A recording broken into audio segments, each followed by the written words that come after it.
Every year, a primal rhythm pulses across the African savanna, an ancient call, heard not with ears, but with an instinct passed down through generations. This is the stage for the Great Migration, one of the most breathtaking spectacles on Earth. A relentless journey of survival, where millions of wildebeest, zebras, and gazelles chase the rains across the vast plains of the Serengeti and the Masai Mara. It's a story of life and death, of courage and despair, of beginnings and ends, all unfolding under the vast, unforgiving African sky. The journey begins as the dry season tightens its grip on the southern Serengeti plains. The once lush grasses wither to a golden brown, and the water holes shrink to muddy puddles. A silent, urgent message spreads through the herds. It's time to move. The first to feel this restlessness are the wildebeests. They gather in immense numbers, their grunting calls creating a constant low-frequency hum that vibrates through the very ground. They are a sea of life, a chaotic, swirling mass of muscle and instinct, all driven by a single, overwhelming need to find fresh pasture and water. Slowly at first, then with gathering momentum, the great columns begin to form. Lines of animals that stretch for miles, a river of life flowing north. Zebras often lead the way, their keen eyesight and memory for landscapes providing a form of guidance. They mix freely with the wildebeest, their stark black and white stripes, a stark contrast to the wildebeest's dusty gray coats. This isn't just a casual association, it's a strategic alliance. Zebras graze on the tougher, longer grasses, clearing the way for the wildebeest who prefer the shorter, sweeter shoots underneath. Together, they form a super herd, a mobile ecosystem on the move. But this journey is no idyllic stroll through the park.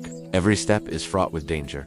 The savanna is home to some of Africa's most formidable predators, and for them, the migration is a moving feast. Lions, patient and powerful, lie in ambush in the tall grasses along the migration routes. They watch the endless stream of potential meals, waiting for the perfect moment to strike. A lion pride works with chilling efficiency, a masterclass in cooperative hunting. They'll target the weak, the young, or the simply unlucky, a burst of explosive speed and power that can end a life in seconds. For the herd, the scent of a kill is a stark reminder to keep moving, to not fall behind. Hyena clans follow the herds, their eerie calls echoing through the night. They are not just scavengers, they are persistent and powerful hunters in their own right, capable of running down an adult wildebeest over long distances. Their stamina is legendary, and their social structure allows them to overwhelm and isolate their prey. Even the stealthy leopard, a master of camouflage, takes its toll, preying on stragglers from the shadows of acacia trees. And in the skies above, vultures circle, patient janitors of the plains, waiting for the inevitable casualties. The first great obstacle the herds must face is the Grumeti River. It may not be the most famous river crossing, but it's a terrifying trial by water. The Grumeti is home to some of the largest crocodiles in Africa. These prehistoric reptiles lie in wait, semi-submerged, looking like nothing more than floating logs. The pressure builds on the riverbank. The animals are thirsty, and the green grass on the other side is a powerful lure, but the instinct to avoid the water is strong. They hesitate, they mill about, the tension mounting until one brave or desperate individual takes the plunge. And then, it's chaos.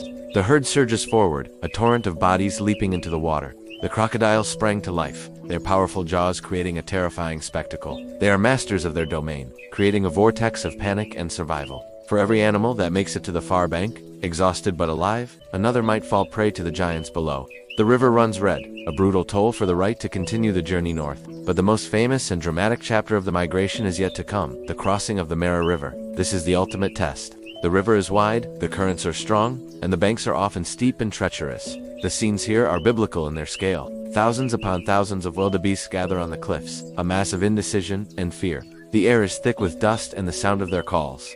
They might wait for hours, even days, before the pressure becomes unbearable. When the crossing begins, it is one of nature's most dramatic events. A waterfall of animals pouring over the cliffs into the churning water below. Panic sets in. The wildebeest are not strong swimmers, and the current can easily sweep them away. They struggle, they climb over each other, their eyes wide with terror. And just like in the Grumeti, the crocodiles are waiting. These are colossal beasts, some growing to over 15 feet long. They create a deadly gauntlet that the wildebeest must run. The crossing is a frenzy of life and death, a spectacle of raw, untamed nature that is both horrifying and magnificent. Yet, even in the midst of this peril, life finds a way to begin.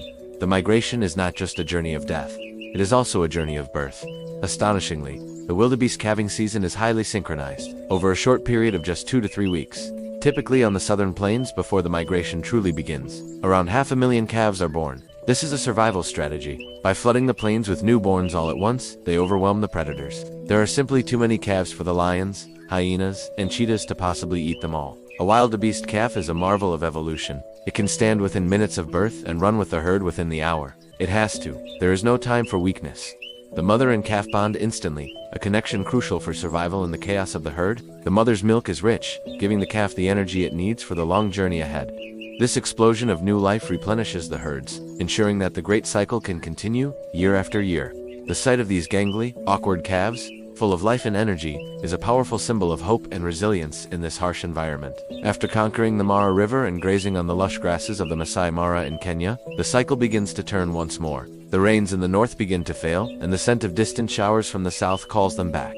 The herds turn and begin the long trek back to the Serengeti Plains in Tanzania, where the rains are now beginning to fall, bringing new life to the grasslands. The journey south is just as perilous, and the predators are waiting once again. The Great Migration is more than just the movement of animals. It is the lifeblood of the entire Serengeti Mara ecosystem. It shapes the landscape, fertilizes the soil, and provides food for a vast network of predators and scavengers.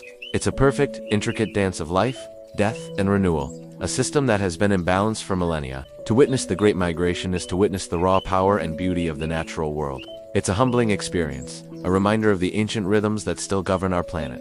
It's a story written on the wind, etched into the plains, and carried in the hearts of millions of animals, a timeless epic of survival against all odds. As the dust settles and the herds move on, the savannah waits, knowing that with the next turn of the seasons, the great journey will begin once more.